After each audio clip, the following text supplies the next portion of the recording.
गोवा के एक होटल में एक माँ ने अपने ही 4 साल की बेटे की हत्या कर दी। हत्या करने के बाद उसने अपने बेटे की लाश को कपड़ों के बैग में छिपा दिया। इसके बाद उसने होटल से एक कार बुक करवाई ताकि वो अपने मरे हुए बेटे को गोवा से बेंगलुरु ले जा सके। तो दोस्तों, आज की ये कहानी सूचना सेठ की है, जिन्होंने अपने ही 4 साल के बेटे की हत्या कर दी। 39 साल की ये लेडी सूचना सेठ मूल रूप से कोलकाता की रहने वाली है। इन्होंने फिजिक्स में मास्टर किया है और डेटा साइंस व एआई की पढ़ाई की है।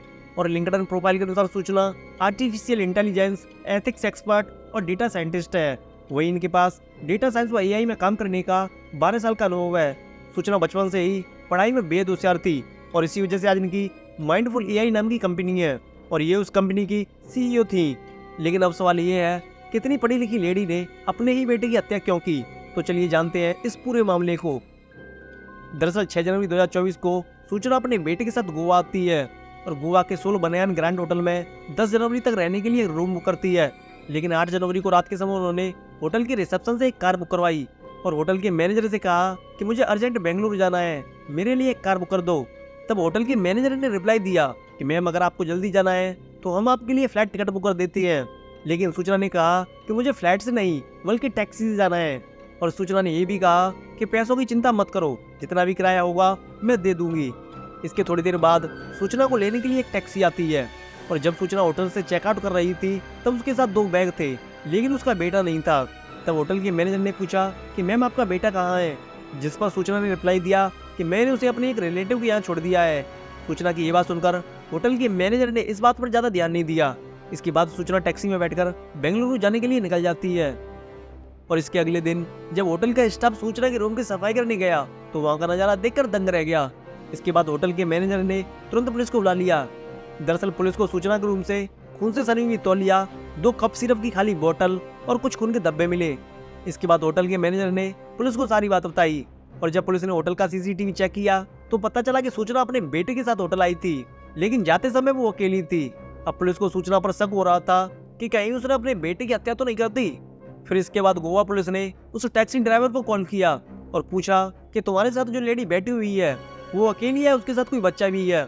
तब टैक्सी ड्राइवर ने रिप्लाई दिया कि वो तो अकेली ही बैठी है। फिर गोवा पुलिस ने उस टैक्सी वाले को पूरा मामला समझाया और सूचना से बात कराने को कहा। फिर गोवा पुलिस ने सूचना से उसके बेटे के बारे में पूछा तो उसने कहा कि मैंने अपने बेटे को एक रिलेटिव के यहाँ छोड़ दिया है। सूचना ने पुलिस को एक एड्रेस भी दिया और जब पुलिस ने उस पते को वेरीफाई किया तो पता चला कि ऐसा कोई एड्रेस है ही नहीं। अब पुलिस समझ चुकी थी कि सूचना ने अपने ही बेटे की हत्या कर दी है। इसके बाद गोवा पुलिस ने उस टैक्सी वाले को तुरंत पुलिस थाने जाने को कहा। अब यहाँ पर पुलिस और टैक्सी वाला दोनों कन्नड़ भाषा में बात कर रहे थे, इसीलिए सूचना को कुछ भी समझ में नहीं आया कि उन दोनों के बीच में क्या बातें हो रही है। इसके बाद टैक्सी वाले ने अपनी होशियारी दिखाई और सूचना को अमंगला पुलिस थाने लेकर पहुंच गया। थाने को देखकर सूचना ने कहा कि यहाँ पर गाड़ी क्यों रोकी है। इतने में टैक्सी वाले ने थाना इंचार्ज को सूचना के बारे में सारी बात बताई। फिर अमंगला थाना इंचार्ज ने गोवा पुलिस से बात की। इसके बाद थाना इंचार्ज ने सूचना के सामान की जांच की तो पुलिस को सूचना के पास 2 बैग मिले और जब पुलिस ने उन दोनों बैगों की तलाशी ली तो पुलिस को उस बैग के अंदर एक बच्चे का शव मिला, जिसे देखकर सभी को होश उड़ गए। अब पुलिस ने सूचना से पूछा कि ये कौन है, तो सूचना ने कहा कि ये मेरा बेटा है और ये कहते हुए उसे कोई दुख नहीं था। तो अब पुलिस के सामने कई सवाल खड़े थे कि आखिर सूचना ने अपने ही बेटे की हत्या क्यों की और सूचना गोवा क्यों आई थी और सूचना और उसके पति के बीच में रिलेशन कैसा था।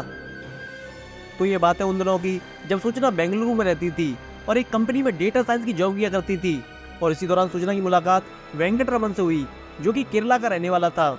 इसके बाद इन दोनों में प्यार हुआ और इन्होंने 2010 में शादी कर ली। शादी के बाद सब कुछ ठीक चल रहा था। फिर शादी के कई साल बाद इन दोनों ने एक कंपनी स्टार्ट की जिसका नाम इन्होंने माइंडफुल एआई रखा।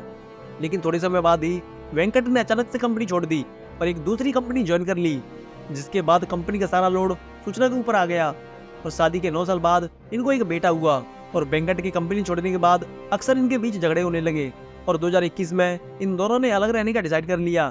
फिर 2022 के अगस्त महीने में सूचना ने अपने पति वेंकट के खिलाफ रिपोर्ट दर्ज कराई कि वेंकट उसे और उसके बेटे के साथ मारपीट करता है और उसे फिजिकली अब्यूज करता है। सूचना अपने पति से डिवोर्स लेने का डिसाइड कर चुकी थी। सूचना ने कोर्ट में मैसेजेस, वीडियो और मेडिकल रिपोर्ट भी दिखाई और इन सबूतों के बल पर कोर्ट ने बच्चे की कस्टडी सूचना को दे दी। लेकिन वेंकट ने इन सभी आरोपों से इंकार किया, मगर कोर्ट ने वेंकट को सूचना और बच्चे से दूर रहने का आदेश दिया। और सूचना ने कोर्ट में ये भी कहा कि मेरे पति का सालाना पैकेज 1 करोड़ रुपए है इसीलिए मुझे मेरे बेटे की परवरिश करने के लिए 2.5 लाख रुपए हर महीने चाहिए। लेकिन कोर्ट ने सिर्फ 20,000 रुपए ही देने का फैसला किया और वेंकट को हर संडे अपने बेटे से मिलने की अनुमति दी। लेकिन सूचना को बिल्कुल भी पसंद नहीं था कि वेंकट उसके बेटे से मिले। फिर कोर्ट के फैसले के कुछ दिन बाद जब वेंकट का अपने बेटे से मिलने का समय आया तो सूचना अपने बेटे को लेकर गोवा चली गई ताकि वेंकट उससे ना मिल पाए। और इस घटना के समय वेंकट यानी कि सूचना का पति इंडोनेशिया में था। गोवा पुलिस ने वेंकट को उसके बेटे के बारे में बताया, जिसके बाद वो इंडिया आया और उन्होंने 10 जनवरी को अपने बेटे का अंतिम संस्कार किया। इधर गोवा पुलिस ने उस रूम की अच्छे से तलाशी ली जहाँ पर सूचना ठहरी थी, तो पुलिस को वहाँ पर एक तौलिया मिली जिस पर खून के धब्बे लगे थे। इसके अलावा कप सिरप की 2 खाली बोतल भी बरामद की, जिनमें से कप सिरप की 1 बोतल सूचना ने होटल के स्टाफ से ही मंगवाई थी। इन खाली बोतल्स को देखकर पुलिस ने अंदाजा लगाया कि सूचना ने अपने बेटे को कप सिरप की हैवी डोज दी होगी, जिसकी वजह से बच्चे की मौत हो गई। और जब पुलिस ने सूचना से उसके बेटे की मौत के बारे में पूछा कि उसकी मौत कैसे हुई, तो सूचना ने बताया कि जब मैं सो के उठी तो उसका बेटा पहले से ही मर चुका था, जिसके बाद मैं डिप्रेशन में चली गई और मैंने अपनी नस काटकर अपनी जान देने की भी कोशिश की, लेकिन मैं नहीं मरी। फिर मैंने ब्लड को तौलिए से साफ किया और वहां से बेंगलुरु के लिए निकल गई। और जब सूचना के बेटे की पोस्टमार्टम रिपोर्ट आई तो ये क्लियर हो गया कि इसने अपने बेटे की तकिया या तौलिया से गला घोटकर हत्या की थी। लेकिन सूचना ने हाथ का इस्तेमाल नहीं किया था। दम घुटने की वजह से बच्चे का चेहरा और छाती सूज गई थी और उसकी नाक से खून भी निकला हुआ। वहीं जब पुलिस ने सूचना के सामान की अच्छे से तलाशी ली तो पुलिस को सूचना के बैग में एक नोट मिला, जो कि आईलाइनर से टिश्यू पेपर पर लिखा गया था। इस नोट में लिखा था कि मैं अपने पति को बेटे से मिलने वाले कोर्ट का आदेश बर्दाश्त नहीं कर सकती, मैं इसे अब और नहीं झेल सकती। मेरा पूर्व पति यानी कि वेंकट हिंसक है और वो मेरे बेटे को बुरे संस्कार सिखाता है। इस नोट के मिलने के बाद पुलिस समझ चुकी है कि सूचना ने अपने पति की नफरत की वजह से अपने बेटे की हत्या की है। उसकी नफरत इतनी बढ़ चुकी थी कि उसने अपने बेटे की ही जान ले ली।